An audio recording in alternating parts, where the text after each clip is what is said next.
Nais kong ibahagi sa inyo ang isang nakakakilabot na pangyayari na naganap sa aming baryo.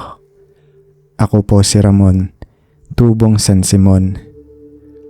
Matagal na po akong naninirahan dito at masasabi kong nakilala ko na halos lahat ng taga rito. Ngunit kamakailan lang, may mga kakaibang pagkawala ng tao na naganap at isa na roon ng kapitbahay kong si Aling Nita. Isang gabi habang abala kami sa pangkaraniwang gawain, biglang kumalat ang balita na nawawala si Aling Nita. Noong huling nakita siya ay nagwawalis siya sa harap ng kanyang bahay. Ngunit matapos noon, tila ba naglaho na siya na parang bula. Sinundan ng iba pang pagkawala ang pangyayaring yon, kaya't nagpa siya ang aming kapitan na tawagan ng otoridad upang magsiyasat. Dumating si Patrolman Diego, isang tapat at magiting na pulis. Marami ang may tiwala sa kanya dahil sa kanyang husay at sipag sa paglilingkod. Sinimulan niyang siyasatin ang bawat sulok ng baryo, kinausap ang mga kapitbahay at nagtanong-tanong sa mga tao. Sa pag-usad ng kanyang investigasyon, may mga kakaibang detalye siyang nadiskubre. Ayon sa ilang residente, may nakita raw silang nilalang na naglilibot tuwing gabi. Isang itim na anino na tila ba hindi tao. Sa kanyang pag-iimbestiga, mas naging mapanuri siya sa kanyang paligid. Napansin niyang mas lumala ang mga pagkawalang nangyayari at mas lumalapit na ang mga biktima sa kanyang sariling tahanan. Isang gabi habang naglalakad-lakad siya sa dilim, narinig niya ang mahihinang sigaw mula sa kagubatan sa gilid ng baryo. Dali-dali siya nagtungo doon, umaasa na makakapulot siya ng mga bagong ebidensya. Pagdating niya sa kagubatan, nakita niya ang isang anino na kumikilos sa pagitan ng mga puno. Agad niyang hinabol ito, ngunit tila ba naglaho ito sa harap ng kanyang mga mata. Sa kanyang pag-ikot-ikot, may nakita siyang mga bakas ng paa, kakaibang mga yapak na hindi pangkaraniwan. Patuloy siyang sumunod dito hanggang sa makadaong palad niya ang isang matandang lalaki na nakaputing baro. Ako si Lolo Berto, wika ng matanda. Matagal na kitang hinihintay, Diego. Ang oras ng pagpapasya ay dumating na. Napamulagat si Patrolman Diego. Ano pong ibig niyong sabihin, Lolo? Bakit ako? At ano itong mga pagkawala ng tao na nagaganap dito? Paniwalaan mo man o hindi, isa kang nilalang na ipinanganak mula sa dugo ng isang aswang. Kailangan mong pumili, Diego. Ang iyong tungkulin bilang pulis o ang iyong tunay na pagkatao bilang aswang. Ang bawat takbang mo ay magtutulak sa iyo patungo sa isang landas na hindi na may babalik. Sagot ni Lolo Berto. Patuloy na nag-aalab ang damdamin ni Patrolman Diego. Ngunit sa kabila ng lahat, alam niyang hindi siya maaaring sumuko. Pinili niyang balikan ang kanyang pamilya at mga mahal sa buhay upang pangalagaan sila. Ngunit bago niya tuluyang talikuran ng matanda, tinanong niya ito. Lolo Berto, paano ko mapipigilan ang aking sarili bago maging ganap na aswang? Ngumiti si Lolo Berto at may inabot siyang maliit na bote ng langis kay Diego. Ang langis na ito ay makakatulong upang maibsan ang iyong kagustuhang maging aswang. Ngunit tandaan mo, hindi ito pang matagalang solusyon. Kailangan mong labanan ng iyong sarili, Diego. Ang tunay na laban ay nasa loob mo. Sa mga salitang yun, umalis si Diego dala ang bagong pag-asa na sana ay magbigay linaw sa kanya sa kanyang misyon. Ngunit alam niyang ang labanang ito ay malayo pa sa katapusan.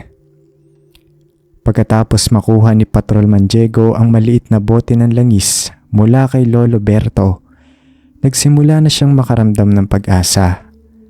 Ngunit alam niyang hindi magiging madali ang kanyang laban. Bumalik siya sa baryo dala ang bagong natutunan at ipinagpatuloy ang kanyang investigasyon.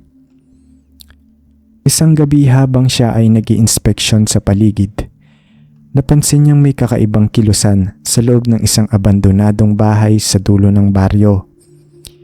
Hindi siya nag-aksaya ng oras at agad na pumasok sa loob. Nagulat siya nang makita niya ang kanyang kaibigang si Mang Pedro na tila ba nagtatago sa dilim. "Mang Pedro, anong ginagawa mo rito?" tanong ni Diego. Ngunit bago pa man makasagot si Mang Pedro, bigla itong nagbagong anyo. Naging isang malaking nilalang na may matatalim na pangil at pulang mga mata. Agad na napaatras si Diego. Ngunit alam niyang kailangan niyang harapin ang halimaw. Kinuha niya ang bote ng langis at ibinuhos ito sa kanyang kamay. Sa isang iglap nanginginig ang kanyang kamay at tinamaan niya ang nilalang. Humiyaw ito sa sakit at nagbistulang nasusunog. Ngunit sa halip na bumagsak, bumalik ito sa anyong tao at naglaho sa kadiliman. Alam ni Diego na hindi ito ang huling beses na makakasagupa niya ang nilalang. Bumalik siya sa kanyang tahanan at nag-isip ng bagong plano. Kinabukasan kinausap niya ang mga residente ng baryo at sinabihan silang mag-ingat at manatiling magkakasama tuwing gabi. Alam niyang mahirap paniwalaan ang kanyang mga sinabi, ngunit wala silang ibang magagawa kundi mag-ingat. Habang tumatakbo ang mga araw, mas naging mapanuri si Diego sa kanyang paligid. Napansin niyang may mga kakaibang tanda sa ilang tao sa baryo, mga sugat na tila kagat ng hayop at mga mata na nagiging mapula tuwing gabi. Sinundan niya ang bawat posibleng ebidensya hanggang sa makuha niya ang isa pang mahalagang impormasyon. Isang gabing tahimik lumapit sa kanya si Aling Marta, isang matandang babae na kilalang manghuhula sa baryo. "Diego, may kailangan kang malaman. May isang lihim na tinatago ang iyong pamilya na maaaring magbigay linaw sa lahat ng nangyayari," wika ni Aling Marta. Agad na nagtungo si Diego sa kanyang lola, ang tanging natitirang buhay na kamag-anak na maaaring magbigay ng sagot. Nang dumating siya, niyakap siya ng kanyang lola at sinabing, "Diego, alam kong darating ang oras na ito. Ang ating angkan ay nagmula sa isang lahing may kakayahang magbago ng anyo. Ngunit ikaw ay naiiba, Diego. Ikaw ang susi upang itigil ang sumpa na bumabalot sa ating pamilya." Higit na nagkaroon ng determinasyon si Diego. Alam niyang kailangan tapusin ang sumpang ito bago pa tuluyang makapang-abala ang mga halimaw sa kanilang baryo. Sa pag-usad ng investigasyon ni Patrolman Diego, napansin niyang mas nagiging malupit at delikado ang mga halimaw sa kanilang baryo. Sa kabila ng kanyang takot at pag-aalinlangan, pinanatili niyang matatag ang kanyang loob upang maipagtanggol ang mga mamamayan. Isang gabi habang nagroronda siya sa paligid ng baryo, napansin niya ang isang grupo ng mga tao na nagtitipon sa gitna ng plaza. Lumapit siya upang alamin kung ano nangyayari. Laking gulat niya nang makita niyang ang mga taong iyon ay pawang mga kaibigan at kakilala niya na ngayon nagbago ng anyo. Naging mga aswang na. "Diego, wala ka ng tatakasan," wika ng isa sa kanila na dating kaibigan ni Diego. "Sumama ka na sa amin at tanggapin ang iyong tunay na pagkatao." Ngunit hindi natitinag si Diego. "Hindi ko kailanman tatalikuran ang aking tungkulin at ang mga taong minamahal ko. Lalaban ako hanggang sa huling hininga ko." Sa mga sandaling yon, nagkaroon ng matinding labanan sa pagitan ni Diego at ng mga aswang. Ginamit ni Diego ang bote ng langis na ibinigay sa kanya ni Lolo Berto at bawat patak nito ay naging sandata laban sa mga halimaw. Ngunit sa kabila ng kanyang lakas, dama ni Diego ang hirap at pagod. Alam niyang hindi magtatagal ang bisa ng langis at kailangang humanap ng mas permanenteng solusyon. Sa gitna ng laban dumating si Lolo Berto at si Aling Marta. "Diego, kailangan nating tapusin ang sumpa ngayon din," sigaw ni Lolo Berto. "May natagpuan kaming sinaunang ritual na maaaring magdulot ng katapusan sa sumpa. Ngunit kailangan mo itong isagawa sa ilalim ng bilog na buwan." Agad na sumunod si Diego at nagtungo sila sa isang mataas na lugar kung saan kitang-kita ang buong buwan. Sa tulong ni Lolo Berto at Aling Marta, sinimulan nila ang ritual. Habang isinasagawa ito, naramdaman ni Diego ang matinding kirot sa kanyang katawan na tila ba bumabalik sa kanyang ugat ang dugong aswang. Ngunit sa kabila ng sakit, nananatiling matatag si Diego.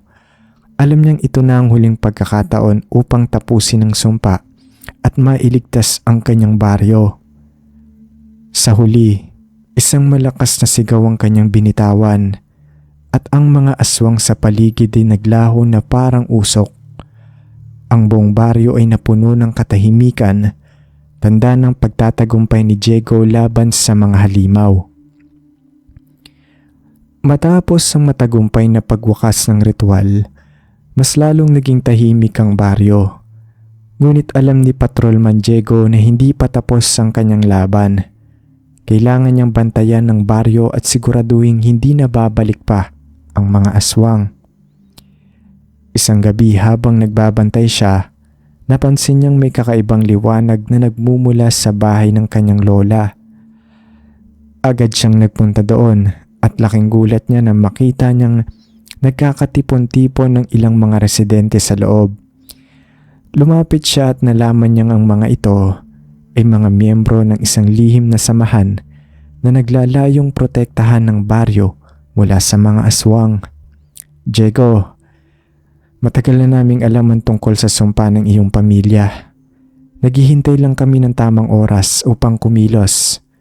Ngayon, handa na kaming makipagtulungan sa iyo upang tapusin ang banta ng mga aswang," sabi ng leader ng samahan. Nagbigay ito ng bagong pag-asa kay Diego. Alam niyang mas madali nilang mapagtatagumpayan ang laban kung magtutulungan sila. Pinamunuan nila ang isang serye ng mga pagsasanay at paghahanda upang mas maging handa sa anumang banta. Isang gabi habang nagbabantay si Diego, napansin niya ang isang kakaibang anino na nagmumula sa kagubatan. Agad siyang nagtungo roon at nakita niyang ang anino ay patungo sa isang kuweba. Sinundan niya ito at natagpuan ang isang lihim na kuta ng mga aswang. Sa kabila ng takot, pumasok si Diego sa loob ng kuweba. Dito niya natagpuan ang isang matandang babae na may kakaibang anyo. "Ako si Hilda, ang reyna ng mga aswang.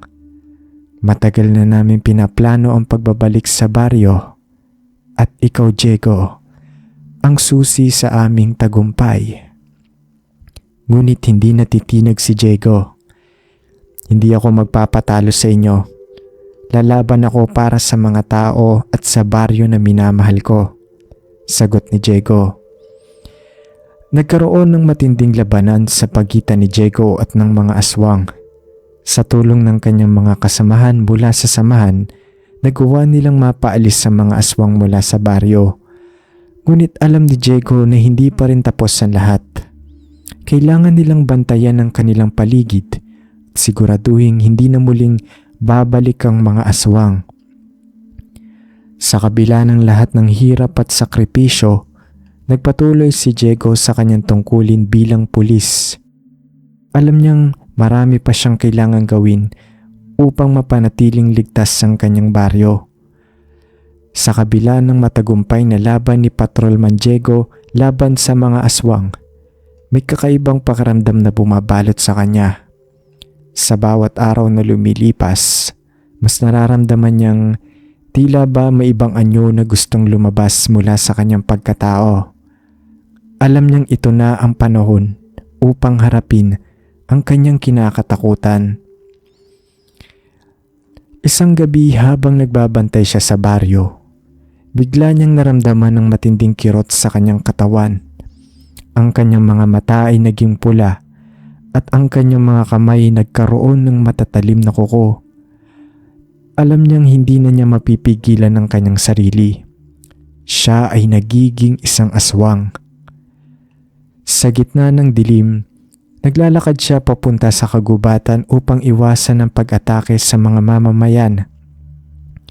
Dumating siya sa isang malalim na bahagi ng kagubatan kung saan wala ng tao.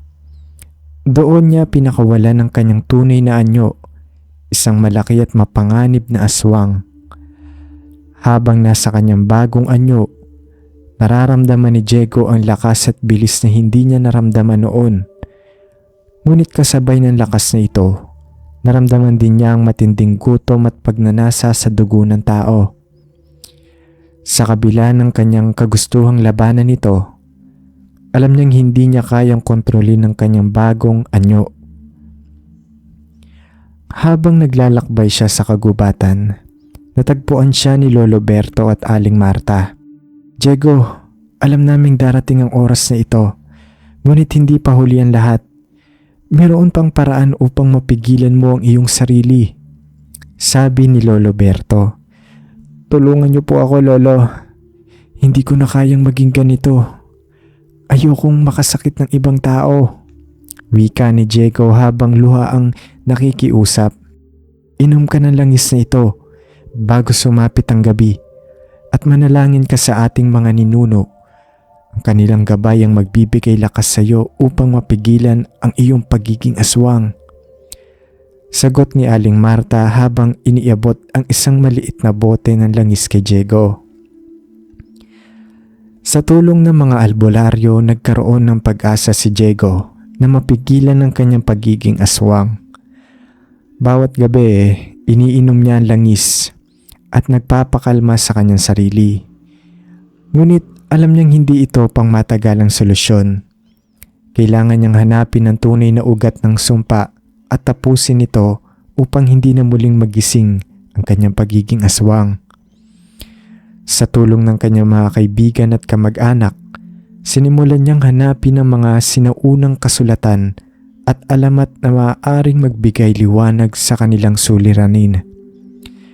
Sa bawat pagsubok na kanyang hinaharap, mas lalo niyang napagtanto na ang tunay na lakas ay hindi nakasalalay sa anyo ng tao o aswang, kundi sa puso at layunin na kanyang pinanghahawakan.